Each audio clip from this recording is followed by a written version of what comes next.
ये पहले वाला फ्रेम दिखाओ जरा, और आराम से दोनों हाथों को हिलाओ जोर जोर से, ताकि फ्रेम में आए। हाँ, जोर जोर से हिलाओ दोनों हाथों को। आप देख रहे हैं आपको एंड नहीं मिलेगा। मैं वही तो कह रहा हूं, यहां तो लोग नशा छुड़ाने की बात करके हीरो बन जाते हैं, क्योंकि ये क्रिश्चियनिटी है तो लोग इससे नफरत करते हैं जानबूझ के। यीशु ने कहा उन्होंने मुझसे व्यर्थ बैर किया, वो तुमसे भी व्यर्थ बैर करेंगे। मैं आपको चैलेंज करता हूं, इंडिया में कहीं भी अगर इतने लोगों ने एक एनजीओ के नीचे, किसी चीज के नीचे नशा छोड़ा हो, मैं अपना नाम बदल लूंगा। लेकिन और ये सिर्फ एक सेक्शन देख रहे हो आप। अच्छा, दोनों हाथों को दोबारा हिलाओ जरा, जिन्होंने नशा छोड़ा है, छोड़ दिया है चर्च आ। आप एक सेक्शन देख रहे हो, चर्च का एक सेक्शन। गुरदासपुर में, फिरोजपुर में, हजारों ब्रांचेस में, ओवरफ्लोज में वो अलग लोग हैं। अगर आप दिखा सकते तो ओवरफ्लोज में भी दिखाना, हाथों को हिलाते हुए लोगों को। जो नशा छोड़ चुके हैं हाथों को हिलाओ, दोनों हाथों को जोर जोर से हिलाना। ये कौन है ओवरफ्लोज में जो लेडीज की तरफ बैठा है? जेंट्स की तरफ आपको लोग मिलेंगे। हाँ, हाथों को हिलाओ, दोनों हाथों को जोर जोर से। कितने मेरी बात को समझ रहे हैं?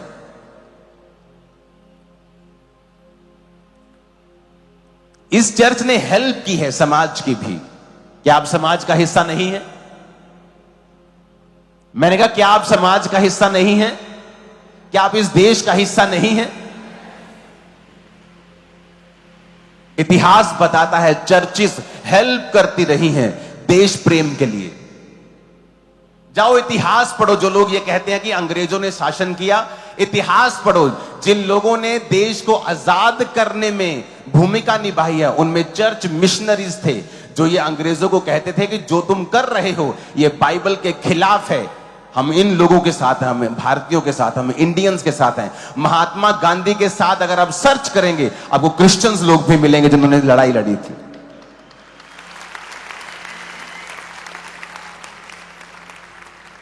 क्रिश्चियंस आपको देश के खिलाफ एक्टिविटीज में नहीं मिलेंगे, वो आपको समाज की हेल्प करते मिलेंगे। कोई स्कूल खोलता मिलेगा, कोई हॉस्पिटल खोलता मिलेगा, कोई चर्च चलाता मिलेगा, कोई नशे छुड़ाता मिलेगा, कोई बीमारों को चंगा करते हुए मिलेगा। क्या प्रॉब्लम है अगर कोई बीमार चंगा होता है तो? क्या समाज की भलाई नहीं होती? अगर कोई नशे छोड़ रहा है, अगर कोई चंगा हो रहा है, अगर कोई लड़ाई झगड़ा छोड़ रहा है, अगर कोई परमेश्वर के रास्तों के ऊपर चल रहा है, तो वो परिवार का भी भला हो रहा है, उस समाज का भी भला हो रहा है। आप में से कितने लोग जो नशा छोड़ चुके हैं कि आपका परिवार शांत महसूस नहीं करता होगा? आप अपने छोटे बच्चे को, आपका पड़ोसी अगर नशे करता है तो आप उसके साथ घूमने भी जाने नहीं दोगे, लेकिन अगर आपका पड़ोसी अच्छा है आप उसे बोलते चल बेटा चला जा। तो इमेजिन करो कितने पड़ोसी भी आपकी वजह से ब्लेस होंगे, कितने लोग, कितने मोहल्ले आपकी वजह से ब्लेस होंगे। जब एक आदमी गवाही देता है कि मैं चर्च में गया और मैंने नशा छोड़ दिया, उसके अंदर एक आस पैदा होती है कि अच्छा परमेश्वर ने तुम्हें आजाद कर दिया। क्या वो एक आस पैदा करना किसी के अंदर, क्या यह भी भलाई का काम नहीं है? चर्च एक भी बुरा काम नहीं कर रही, एक भी देश विरोधी काम नहीं कर रही, एक भी समाज विरोधी काम नहीं कर रही। इसलिए चर्च आशीषित है, इसलिए परमेश्वर आपका ध्यान रखता है, इसलिए वो हमें ऊंचा रखता है, इसलिए वो हमें आशीषित रखता है। हालेलुया। अगर इस चर्च में फौजी आता है तो उसे हम प्रेयर लाइन में पहले खड़ा कर देते, उसको रजिस्ट्रेशन कराने की भी जरूरत नहीं पड़ती। कोई पुलिस अफसर आता है तो उसको स्पेशल उसको खड़ा कर देते हैं प्रेयर लाइन में, क्योंकि जहां चर्च है वहां रोशनी है। उसने कहा तुम जगत की ज्योति हो, तुम चलते फिरते दीपक हो। अगर तुम मसीह में अच्छी तरह से चलोगे ना, तुम एक रोशनी हो। तुम मुंह खोलोगे, जीवन जल का सोता तुम्हारे मुंह से बहेगा।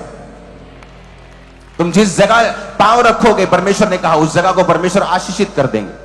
अब जिस मोहल्ले में रहोगे वहां आपके कारण जीवन होगा। अब जिस परिवार में होंगे वो परिवार आपके कारण आशीषित होगा। जिस बॉस के पास आप नौकरी कर रहे होंगे वो बॉस का काम भी आपकी वजह से ब्लेस होता रहेगा, क्योंकि आप वहां पे मौजूद हैं, आप रोशनी वहां पे मौजूद है। शैतान का वहां पे कोई काम नहीं होगा। हालेलुया।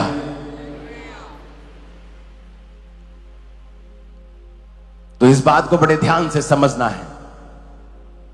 उसने कहा तुम जगत की ज्योति हो। अगर तुम जीसस क्राइस्ट जो तुम्हारे हार्ट में तुमने आज इनवाइट किया है, अगर इसमें कोई और रहता है जिसको तुमने वचन से अलग स्थान दिया हुआ है, तो जीसस उस कुर्सी पे नहीं बैठ सकते। अगर इस कुर्सी पे कोई और बैठा है तो मैं कैसे बैठ पाऊंगा?